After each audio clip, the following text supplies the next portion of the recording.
Jesus sees her weeping, and he sees the Jews who had come with her also weeping and wailing. He was, in this moment, deeply moved in his spirit and greatly troubled.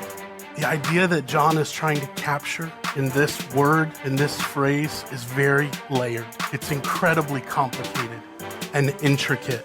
There's some deep sigh, there's some groan or confession or some image of this leaking out of him.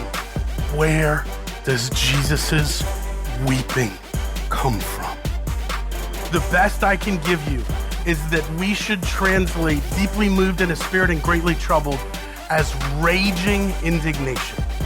He sees the wailing and he takes in the grief and the anguish and the sorrow to such a degree that rage wells up inside him.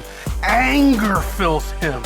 He sees their pain, he sees their grief, and he sees their loss, and he enters into it to such a degree that it reminds him of his truest and most central purpose: to defeat death.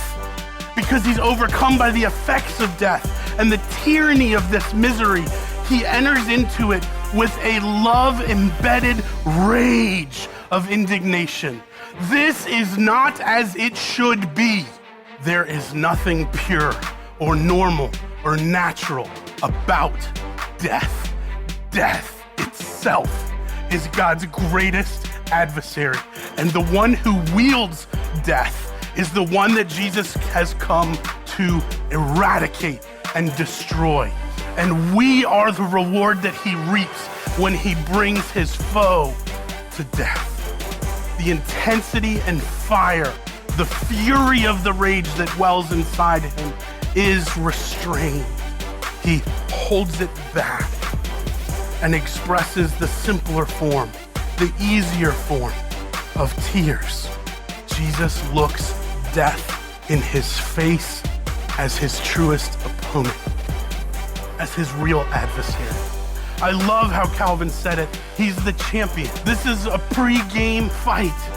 This is the boxer who's throwing punches and getting ready to go to war.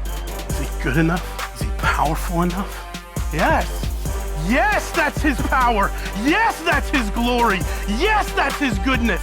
He conquers death and the one who wields death. So yes, he comes. The Lord commanded the corpse to rise, and it does.